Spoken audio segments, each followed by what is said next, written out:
Ya están, bueno, son 23 nada más. Faltan todavía por ahí algunos más que se conecten. Ya, a ver, continuemos, ¿ya? Entonces, recabando un poquito lo que les venía mencionando, ¿no? A ver, acá, ¿no es cierto? Dentro de la parte de infraestructura vial, justamente es lo que vamos a analizar, el tema de la señalización. Dentro de la señalización, considerar los dos grandes, las dos grandes divisiones, la señalización vertical y la señalización horizontal. Esto en los diferentes entornos, tanto en la parte urbana como en la parte rural, considerando todos los tipos de vehículos o usuarios viales. Sí, recuerden eso, ¿no? Que dentro justamente de la pirámide de movilidad, ¿no es cierto?, que nosotros teníamos, ¿cuál estaba primero? A ver, ¿quién recuerda? Dentro de la pirámide de movilidad, ¿quién estaba primero? El peatón, Ya, segundo, el ciclista, Ciclista. a ver, Los vehículos con Transporte público. a ver, vamos en orden. Primero, ¿quién estaba? Peatones. Ya, Peatones. segundo, Transporte público. Ciclistas. a ver, ¿quién da más? ¿Quién da menos? Primero, peatones, ¿no es cierto? peatones, Ya, segundo, ciclistas. ya, Y tercero, ahí viene lo que es el transporte público. No, vienen las ambulancias. Y ahí vienen lo que son transportes de carga. Y Y Liviano. por último, los vehículos livianos. particular. con los livianos y motos. Exacto. Ya, a ver, ¿quién? Lady, ¿no es cierto? Ya, a ver, pregunta, ¿está correcto este orden? Forma descendente, ¿no? ¿Está correcto ese orden? Sí, ingeniero, está bien. Sí, está Sí. tal cual. Ya, ahora sí, ¿no es cierto? Ahí sí Movilidad está sostenible, la correcto. pirámide. Pirámide de movilidad sostenible nos dice justamente eso. Primero los peatones, sí, luego los ciclistas, luego el transporte público. Bicicletas y luego- vehículos de micromovilidad. Exacto, perfecto, si queremos ser un poco más específicos. Sigue Luego el el transporte transporte público. público, transporte de carga y al final vehículos particulares. Exacto. Ya recuerden que dentro de ese orden se debería justamente planificar ya todo el tema del transporte, tránsito y, ¿por qué no, también el tema de la seguridad vial? Entonces, ese es el orden jerárquico. Ya, entonces, ¿eso qué quiere decir? Ingeniero, A ver, dígame. ingeniero, disculpe, una pregunta. Claro. Esta pirámide o este orden jerárquico que tenemos aquí, ¿se lo puede interpretar también basado a lo que son las leyes de tránsito, poniéndolas como por decir, poniendo que primero en el tal artículo de la ley de tránsito y transporte terrestre de los peatones, etcétera, el siguiente los bicicletas, tercer, de cada ley? A ver, lo que le comprendo es, o sea, ¿cuál es la ley que estaría primero antes que otra? ¿No es cierto? Exactamente, pero que tengan que ser solamente con tránsito y transporte terrestre, o sea, no con lo que ya sabemos, que la ley, la Constitución, etcétera, luego la Organización de Derechos Humanos, y etcétera, para abajo. Entonces, no, ya está definida. Ahora tenemos que ver lo que es de tránsito. En nivel de leyes de tránsito, porque igual lo tenemos que ver, estamos en legislación. Entonces, seguimos con esto. O sea, yo he preguntado y les sigo preguntando a muchas personas dentro de la ATM y dentro de la ANT, son amigos míos. La pirámide de movilidad sostenible la conozco, entonces, pero ¿hay alguna ley de tránsito que sea primordial y seguida del resto? Si es que es en el tema de leyes, o sea, en la parte legal, la respuesta sería que primero debe estar la ley orgánica, o sea, obviamente la Constitución, luego la ley orgánica de transporte terrestre, tránsito escolar vial, luego entiendo debe estar el reglamento. Esa está abajísimo, está la ley orgánica de transporte terrestre. Interesante la pregunta que usted lo que está, por ejemplo, ahorita de aquí tengo una, ya está bien. Código orgánico integral penal en el nivel de ley de Claro, el tránsito, código. reglamento de la ley de tránsito, ordenanzas, nada más no hay más, y se debe explicar dónde está cada uno. Primero deberán ser dos. Y las reformas. Yo me olvidé que después de lo primero sale lo demás. Okay.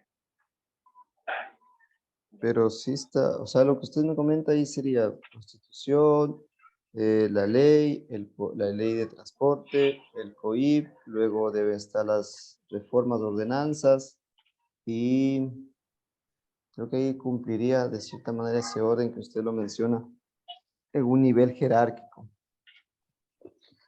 Ah, sí, Interesante, pero es que señor. esa pirámide pero no, esta pirámide no contempla directamente lo que es la ley de tránsito. Primero empieza el artículo 425, que es de aplicar el siguiente, la Constitución, sobre todo. Luego siguen los tratados y convenios internacionales, que la deja la Organización Mundial de La Derechos pirámide Humanos. de Jersey, Luego me siguen parece. ordenanzas distritales que también puede, en ciertos casos, nos explicaba el abogado, sobrepasar la Constitución. Ya, pero ahora sí, Los entonces, ¿cuál convenios sería la? internacionales y los tratados, pero estamos hablando de leyes, de otras cosas, Constitución, sí, pero no tiene nada que ver con lo del transporte y tránsito, leyes de transporte y terrestre. Pero ¿cuál sería entonces ahí la inquietud, John? Está bien lo que usted me dice y está O bien sea, tomar ese quería punto de saber, análisis. pero ya ahorita incluso, como le dije, estuve comunicándome con muchos amigos conocidos en ATM y ANT. Ahorita me acabaron de pasar ya lo que estaba preguntando. Ahorita lo acabo de ver. Que hay un Código Orgánico Integral Penal, está a nivel de la Ley de Tránsito, el reglamento de la Ley de Tránsito y las ordenanzas de tránsito. Obviamente Claro. luego no hay más. Ahí se debe explicar exactamente dónde está uno en lo que es el Código Integral Penal, en el COIP, luego el reglamento de ley de tránsito que sí la tenemos y luego. Claro, es que recuerden que en el COIP ahí están las infracciones. Claro, sí hay leyes de tránsito. Ahí está Obvio. estipulado En el la artículo sanción. 400 y algo. Tal vez, ¿quién es agente de tránsito aquí? Señor. Este fue el nombre. Wimper debe estar incluso al tanto cuando y Está da empapado en una eso. sanción algún conductor. Ya, bueno, está bien. Y me agrada mucho de que puedan ir aportando desde sus puntos de vista, análisis y cada vez puedan estar más empapados y empoderados del tema. Sí, eso es muy, muy bueno. Ya, vamos asimismo revisando varias generalidades. Si bien es cierto, ¿no es cierto? Cada vez vivimos o convivimos en una sociedad más compleja. ¿No sé? ¿Por qué será o por qué se mencionará que es más compleja? ¿A qué se referirá de pronto? ¿En qué sentido más compleja? ¿Cuántas actividades? Yo les De mayor pregunto, a ver, comodidad. Más extensa. exacto. Más comodidad, más extensa, sí, es verdad, perfecto. ¿Qué más? Está muy bien. Yo les pregunto a ustedes, ¿cuántas actividades? Mayor flora. Sí, también. Yo les pregunto a ustedes, ¿cuántas actividades regularmente realizan al día? O sea, me refiero a actividades, ir al instituto, luego ir al trabajo, luego ir a retirar al niño, luego ir al gimnasio, luego ir a la tienda.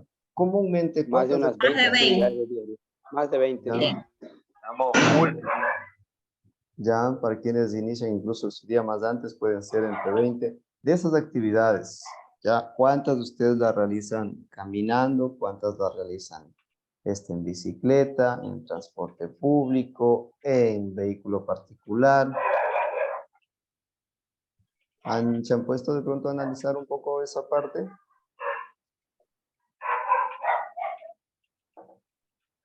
La verdad que no. A ver, analicémoslo un momentito, ¿ya? Y comenten. La pregunta era, de las actividades que ustedes comúnmente realizan, ¿cierto? Actividades simples como ahora ir al instituto, luego ir de dirigirse a su casa, de pronto ir a retirar a su hermano o hijo del colegio, ir a hacer algún tipo de deporte. De todas esas actividades, nosotros, ¿cuántas veces utilizamos de pronto la bicicleta? ¿Cuántas veces vamos en vehículo particular, en transporte público? ¿Cuál es el común de sus actividades? La movilidad. Ya, pero la movilidad ¿en qué? ¿A pie, vehículo particular, En mi tricimoto? caso, mi caso, vehículo propio. O sea, Ya, donde yo vivo no tengo tienda, tengo que salir a movilizarme a la principal a 4 cuadras. Y con lo peligroso que está, obligado a coger. No ya pasa eso es mucho un bus por ahí. punto, un buen punto de análisis, porque alguien puede decir, no, es que por mi lugar no hay una línea de transporte público que pase por acá, por mi lugar es muy peligroso, yo ya me acostumbré al vehículo particular, yo no tengo una bicicleta. Hay un sinfín de generalidades como tal. ¿Ya? Y a lo que se refiere acá justamente esta parte de la sociedad más compleja, como lo mencionaba, me parece que fue Víctor, ¿no es cierto? ¿Cuál fue el término que utilizó Víctor? Víctor Basurto. Comodidad. Comodidad. Parte bastante de este punto de análisis, ¿ya? ¿A qué me refiero? De que muchos, cuando ya, ejemplo, una persona encuentra una oferta laboral, empieza a trabajar, una de las primeras metas, por así decirlo, que tiene es la adquisición de un vehículo particular, ¿sí? Porque aparentemente va a mejorar el tema de su movilidad, ¿sí? Entonces, ¿y qué es lo que pasa? La gran mayoría se acostumbra a utilizar el vehículo particular para todas las actividades, así sea para ir a comprar el pan en la vuelta de la esquina o para ir a cualquier lugar.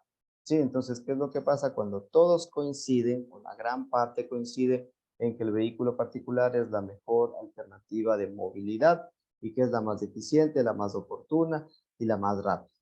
Ya, ese es el gran problema de todas las ciudades y ahora no solamente de las ciudades grandes o medianas, sino ya de ciudades pequeñas, ¿sí? Complementando con otros aspectos como el tema de una cultura vial, de comportamientos como tal de los usuarios, ¿sí? Como es el caso ustedes, de pronto quienes son de acá de Daule, podemos palpar esas realidades muy evidentes, ¿ok? Entonces, asimismo se han incrementado la necesidad de unir actividades. Esto es como un común para todos, ¿no? Tal vez en temas de pandemia, por ahí algunas actividades como la que estamos en este momento, que no necesitan realizar un viaje. Pero de ahí en más, el 100% de actividades o el 99% de actividades las tiene que realizar de forma presencial, que significa que usted tiene que realizar un viaje. Entonces usted tiene que tener una alternativa de movilidad, que puede ser transporte público, que puede ser su vehículo particular, que puede ser bicicleta o puede irse caminando. Esto dependiendo de las características de la distancia de viaje o de las facilidades que ustedes tengan. ¿Ya? Pero lo real es eso, que se han incrementado actividades y que estas actividades necesitan ser unidas. ¿Ya? Entonces, lo que se busca es la utilidad o beneficio, es decir, recordar, ejemplo, el transportista o quien está a cargo de la planificación del transporte necesita darles alternativas a los ciudadanos para que se puedan movilizar. Si no, caso contrario, nadie va a poder ir a trabajar, nadie va a poder prestar los servicios o realizar actividades. ¿Sí? Lo que pasó en pandemia. Todos sabemos lo que pasó en pandemia. Todos nos confinaron, tuvimos un encierro, pero poco a poco se fue reactivando y muchas de estas profesiones incluso tenían que continuar indistintamente si estábamos o no estábamos en pandemia. Por ejemplo, el personal de salud. Pero el personal de salud necesitaba a sí mismo poder transportarse, poder movilizarse en alguna alternativa. ¿Sí? Entonces, peor aún, repito, cuando gran parte de este tiempo que las personas destinan para un viaje se vuelve extenso. Es decir, ejemplo, usted en Guayaquil o en Quito, si quiere ir de una parte a otra, en una distancia de unos 10 kilómetros, usted se demora 30, 40 minutos, ¿ya? Lo cual no es productivo, porque usted pierde gran parte de su tiempo dentro del viaje como tal, ¿ya? Entonces, el transporte por eso resulta útil en dos aspectos, la utilidad del lugar y del tiempo, ¿ya? Recuerden que el tiempo, ¿ya? Ya para cuando una persona regularmente está de pronto ya en la parte laboral, el factor tiempo es muy elemental. Ya, por ejemplo, les pongo el caso acá. En las encuestas que realizaron en Quito, para hacer algo similar a lo que tenemos acá en Guayaquil de la aerovía, sí, pero en el caso de Quito, en las encuestas justamente se preguntaba si el factor económico tendría mayor incidencia que el factor tiempo. Entonces, como la encuesta fue aplicada en una zona que más o menos es un estándar de vida o de economía, diríamos, medio alto, es decir, posiblemente con sueldos por ahí, tal vez, que le permiten tal vez alcanzar o darse un nivel de calidad de vida un poco más alto. Entonces, dentro de este aspecto, y a lo que me refiero es que cuando se le consultó, ejemplo, si usted estaría dispuesto a pagar una tarifa superior a $1, considerando de que su viaje puede ser reducido de 40 minutos a 20 minutos, sí, la gran mayoría lo aceptó. O sea, si yo hice la encuesta y pregunté de esa manera, me dijeron que sí voy a tener aceptación. Entonces, ¿qué es lo que se refiere? ¿No es cierto? Que llega un punto, ¿cierto? Y en la sociedad, justamente que el factor tiempo va a tener mayor aceptación o mayor, sí, mayor aceptación que el factor económico. Ya, pero ahora, eso repito, en un caso, en un segmento. Ahora pongamos en otro caso, de pronto pongamos en un lugar, en un nivel socioeconómico tal vez un poco más bajo.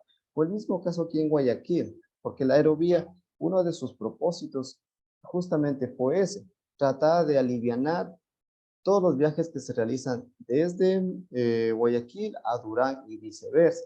Pero la aerovía, básicamente, ya en la operación como tal, tuvo otro desenlace, más fue a la parte turística. ¿Por qué? Por el factor costo, precisamente. ¿Sí? Por ejemplo, creo que la aerovía está en, entonces si estoy mal, en 55 centavos, ¿o estoy mal? ¿Cuánto vale la aerovía? No he tenido todavía la oportunidad. 70 centavos, Inge. 60. 70 centavos Ya. y para adultos mayores y estudiantes 35.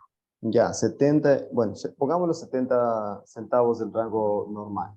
Ahora, el pasaje de Durán a Guayaquil, ¿cuánto cuesta? Transporte público. 25, 35 centavos. Ya, entonces es el doble. Ya, es la 45 vale. 45. Por eso, 35. 35. Ya subió a 45. 35. Yo 45. vivía ahí, y valía 45 el pasaje. Bueno, pongámoslo en caso entonces un 40% más o menos menos. Ya un 40%, más o menos. Entonces, ¿hay una diferencia o no hay una diferencia? Si ustedes como usuarios tuvieran que esas dos opciones, en aerovía o en el transporte público, sabiendo, repito, que la aerovía les cuesta 70 y el transporte público 45, si yo les pregunto a ustedes, ¿cuál utilizarían? ¿Cuál sería su respuesta?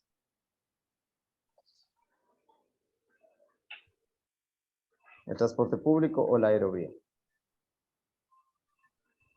Transporte público. Tiempo y comodidad. Pues dependiendo, pues si está a tiempo y hay tráfico por el puente, pues me voy a la aerovía, pues comodidad y todo eso. Pero pues si no hay tráfico por el puente, pues me voy en el transporte público, ya que de pronto me puede dejar cerca donde yo quiero llegar. Ya que la aerovía tengo que volver a coger otro carro por el carro, al punto que deseo llegar. Es otro factor, está muy bien. Pero recuerden que el punto de análisis es en su común, ¿ya? Es decir, en su diario vivir, ¿ya? Ese es justamente... Pero... incluso, a ver, pero... Yo ¿cuál creo sería que el pero? ingeniero que sería En la aerovía, 50. Ingeniero, en la aerovía dan un bus para que lo lleve, o sea, un pasaje, o sea, llegas al destino de la aerovía. No. Y bueno, No. lo que es en Durán. Cuando hay, ¿cómo se llama esto? O sea, usted no se, mientras no se salga del sistema, no se salga de la estación, usted puede tomar una unidad. Eso sí está bien, sistema integrado de transporte se denomina eso. O sea, eso, Sí, eso sí existe y pero eso es está lo en que Durán. debería. O sea, tras que pagamos el pasaje de la aerovía, ya está pagado un bus que lo lleva. Obviamente, posiblemente existe una o dos rutas, pero no van a existir así. De las 10 rutas, las 10 van a pasar por ahí, posiblemente dos. Pero es una buena estrategia. ¿Ya? Entonces, a lo que me voy y lo que quiero que ustedes en esta parte justamente entiendan, ¿no? Que nos hemos adentrado un poco más de esta parte. Es que, de acuerdo al lugar, las características del lugar, de las personas, características, por eso es que influye la parte económica de una persona o el nivel socioeconómico de los residentes. Porque a la final ellos son los que van a consumir, ellos son los usuarios.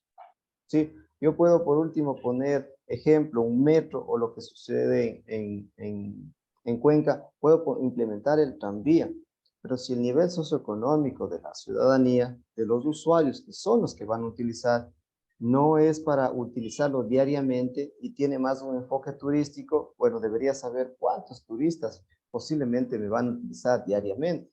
Y en el tema ya de operación, si me va a resultar rentable o no. Entonces, esos puntos de análisis hay que considerarlos muchos, ¿ya? Además que, bueno, yéndonos acá a esta parte del transporte, en nuestro país, y en el caso a nivel de ciudades de toda Sudamérica, el transporte público es su denominación nada más. Y ahí quienes son los dueños propietarios son personas particulares.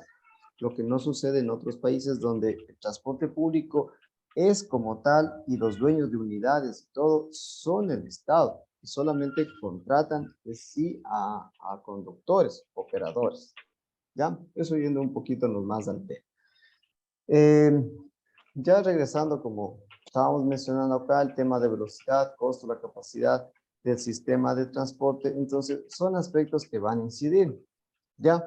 El tema de la velocidad, sobre todo en cuestiones de tiempos de viaje. Lo mismo en aspectos relacionados al costo, porque cada usuario va a buscar ese beneficio, ¿ya? Ese beneficio que no le resulte costoso o no le resulte imposible de acceder, ¿ya? Volviendo acá, o continuando mejor con esta parte justamente de antecedentes, recordar, ¿no es cierto?, de que hemos tenido una creciente demanda del agua. Y esto no solamente es en Guayaquil, no solamente es en Daule, no solamente es en Quito, sino en varias ciudades a nivel general, a nivel mundial. ¿Sí? Por eso es que se ha hecho o se está realizando tal vez poco más de énfasis en todos los temas de uso racional del vehículo, de que se tome más en consideración la pirámide de movilidad sostenible, ¿ya? De ir con esa visión en cuanto a la planificación de qué tipo de ciudades queremos, por el desarrollo acelerado, ¿no es cierto?, de que hemos tenido sobre todo, repito, de la demanda del vehículo particular, ¿ya? Nuestras redes de calles o carreteras posiblemente ya, incluso en muchas ciudades, ya no abastecen. O sea, ya no cabe, por último, para decirlo, ni un vehículo más. Entonces, ¿qué es cuál es el impacto? ¿Cierto? ¿Qué es lo que pasa? Bueno, si tal vez alguien puede decir, las soluciones están ahí, tienen que construir más vías, tienen que hacer más puentes a desnivel, más infraestructura.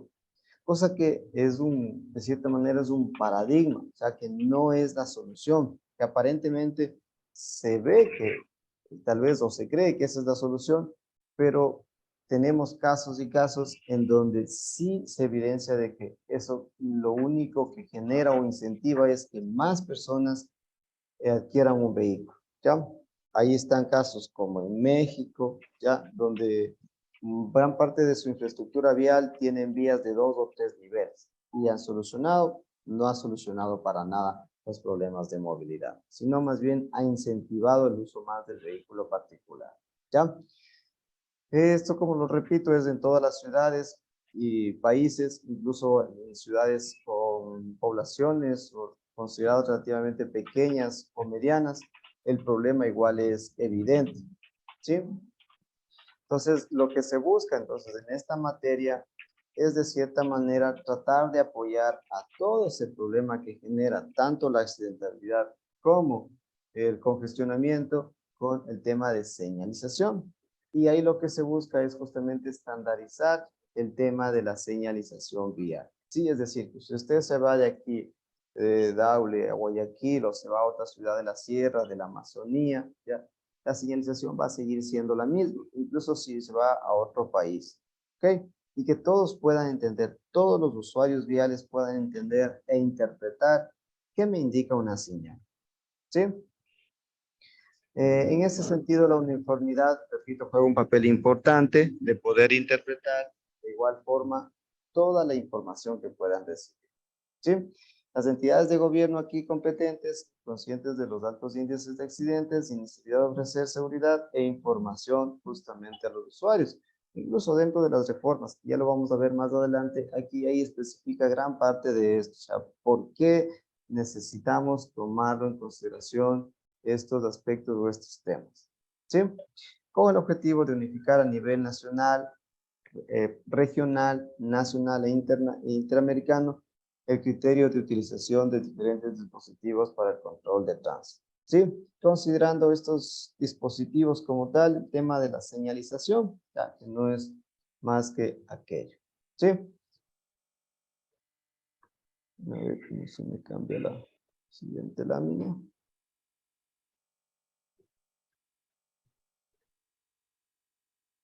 Se me quedó pausada. ¿Qué pasó? Ya. Entonces, llegamos justamente a esta parte de dispositivos para el control de tránsito.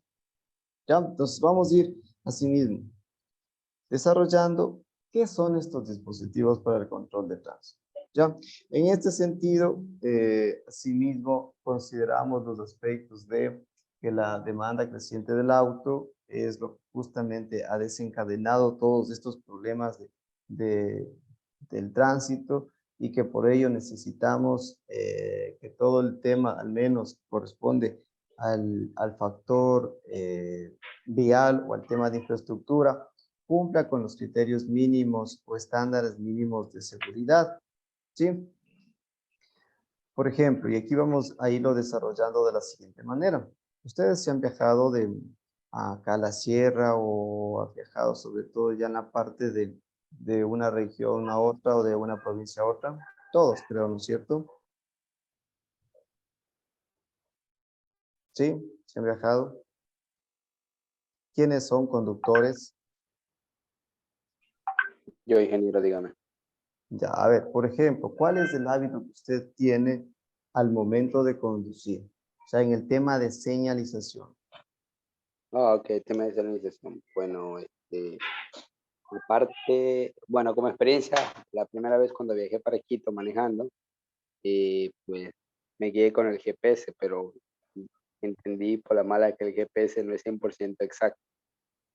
Ya, En cuanto a los letreros que están en las vías, pues normalmente al principio las leía, ahora ya sé, por decirlo, pero bueno, cuento la experiencia de aquella vez, pues cada letrero que veía lo leía detenidamente para dónde era la salida, por ejemplo, también como no conocía la vía, pues, le ponía mucha atención a las curvas peligrosas, curvas cerradas, había deslizamiento de rocas, cosas así, cruce de animales, ya, eso en perfecto. cuanto a la Ya, eso y es lo que, pues, a ver, dígame.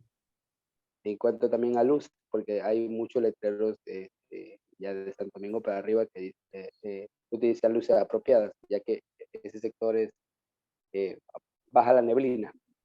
Ya, Entonces, en cuanto a esto, y de ahí, creo que no se me pasa algo. Y las paradas de comida que normalmente no hay. ya, perfecto, muy bien. Entonces, ¿qué es lo que justamente se busca acá? Esto Ingeniero, es, a ver, dígame, Cristina. ingeniero, disculpe que le interrumpa, se le quiero pedir un permiso de unos 15 minutos. Lo que Ya, pasa bueno, es que estoy con fiebre y voy a buscar algo para tomarme porque me siento mal. ¿qué le pasó? No me diga que le hizo mal el viaje de ayer. Más o menos, porque me amanecí mal con la garganta, tengo fiebre, tengo la garganta que me molesta y me está dando como gripe. Bueno, no hay Bueno, y problema, ahorita Cristian. tengo fiebre. Pero se mejore y se ponga bien pronto. Sí, ya regreso igual, un ratito nomás y ya regreso. Ya, ok. Bueno, ¿a qué es lo que me iba con esta pregunta que les hacía hace un momentito? ¿sí? En las diferentes escuelas de conducción, ya lo que justamente se busca, ¿no es cierto?, es formar conductores, primero, responsables, que cojan o tengan un ritmo o una cultura vial o generen como tal una cultura vial. Y dentro de ello justamente está el tema de acatar las indicaciones de las señales de tránsito, de los dispositivos para el control del tránsito. ¿Sí? Porque ¿cuál es el común a veces de por qué se provoca un siniestro? ¿Por qué se da un siniestro? Porque muchas de las veces no tenemos el hábito de fijarnos en la señalización. ¿Sí? ¿Qué es lo que nos indica una señalización? Una zona posiblemente de derrumbe, que hay deslizamiento de tierra, que posiblemente más adelante existen animales que se cruzan por la vía, que más adelante existe una zona escolar, que existe una curva en U, que existe una curva cerrada, ya que hay una reducción de número de carriles, que hay una ampliación de número de carriles, ¿ya? Una serie de informaciones, ¿ya? Y todo lo que representa un peligro, un riesgo, generalmente está señalizado. Sí, digo generalmente porque no incluso en todos los casos es que esto suceda de esa manera, pero en la gran mayoría donde ustedes, de ejemplo, pueden palpar, van a encontrar señalización, ya sea sobre la calzada, es decir, pintada, o en la señalización vertical. Entonces está en cada uno de los usuarios saber entender, saber comprender y saber acatar esas indicaciones. Entonces, cuando no sucede esto es que justamente se presentan los siniestros de tránsito, ¿ya? Entonces, vamos a ver justamente, ¿no? ¿Qué son los dispositivos para el control de tránsito? ¿Qué es tránsito y transporte? Y como tal, una definición de conductores, ¿sí? Como dispositivos para el control de tránsito nos dice, se denominan a todas las señales, marcas, semáforos y cualquier otro dispositivo que se coloca sobre o adyacente a las calles y carreteras, ¿ya? Por una autoridad pública para prevenir, regular, guiar a los demás usuarios viales. ¿Ya? Entonces, preguntan, ¿cierto? ¿Qué será sobre o adyacente a las calles? ¿A qué se referirá? Sobre o adyacente. Añadidas. Encima. Añadidas, encima. Ya. ¿Qué más? Adyacente. ¿Qué será adyacente? A los lados, ¿no? Sí, Sí, a los exactamente. lados. Sí, a los lados o sobre justamente la calzada. Esto ya dependiendo de algunas características propias ya de la vía como tal. Ya, perfecto, estamos bien. Ahora, ¿cuál será o cuáles serán las autoridades públicas para poder implementar? ¿Cuál será una autoridad pública? El Ministerio de Tránsito, Los no. municipios. Los municipios. Los Los municipios. A ver, los municipios, pero ¿de qué manera los municipios? ¿O a través de quién? De las entidades de tránsito, en este Sí. caso, por ejemplo, Guayaquil ATM. Ya, O perfecto. sea, en sí, el proyecto lo entrega la ATM y los municipios como que lo autorizan. Algo así. No. Al revés. Ya, muy bien, pero está bien la idea. Y cuando no existe ATM o no están encargados del municipio, ¿o por qué no están encargados del municipio? Comisión de Tránsito. El Ministerio de Obras Públicas. Ya, Comisión de Tránsito, Ministerio de Obras Públicas. Sí, perfecto, ahí estamos muy bien. Sí, es decir, ¿quién tiene bajo su competencia o su jurisdicción la red vial? Ya, entonces, bueno, esto ya viene en la parte, ¿no es cierto?, de qué tipo de vía es y quién está, en este caso, con el tipo de competencia para poder justamente implementar una señal, quitar una señal, agregar algún dispositivo como tal.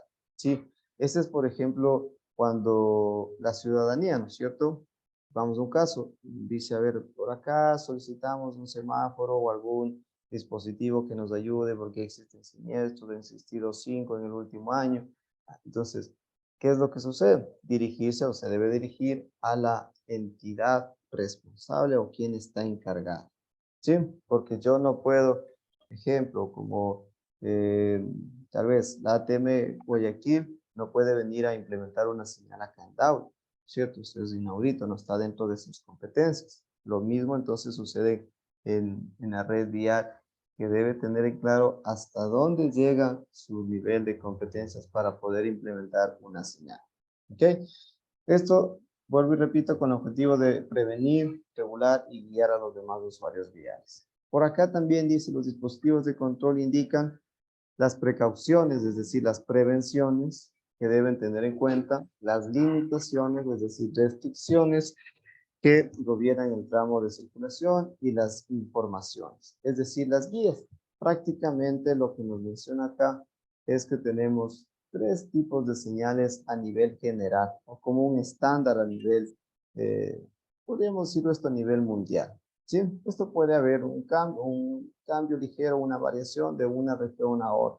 De pronto ustedes pueden revisar de Colombia, de México, tal vez posiblemente lo consideran solamente las 3 tipos, o en otro país tal vez unas 4. En el caso de nuestro país, 5.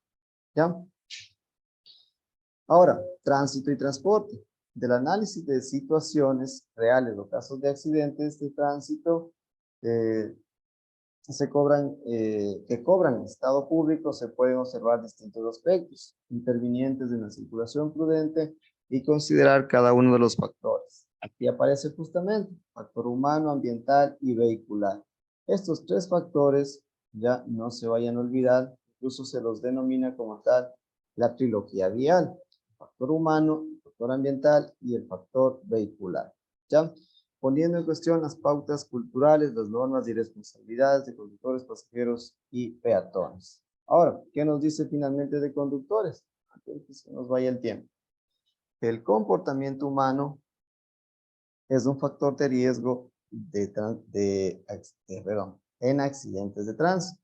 La formación teórica y práctica de los conductores contribuye a la construcción de hábitos seguros que posibilitan una mejora social del tránsito. ¿Ya? Pues, ¿qué es lo que menciona acá? Cierto que el conductor, primero que es parte del factor humano. Ya, eso tenerlo en cuenta. Luego que el factor humano es el principal responsable, el principal actor en el tema de la seguridad. Porque es quien está a cargo, quien toma la decisión de realizar una maniobra segura o una maniobra insegura, que represente o no represente un riesgo. ¿Ya? Es básicamente quien tiene el control y el poder para movilizar el vehículo. ¿Ya? Vamos a volver a reconectarnos, por favor. Se nos va a acabar el tiempo y disculpas que tengamos estas interrupciones. Ya, se nos acaba el tiempo, por favor, volvernos a reconectar.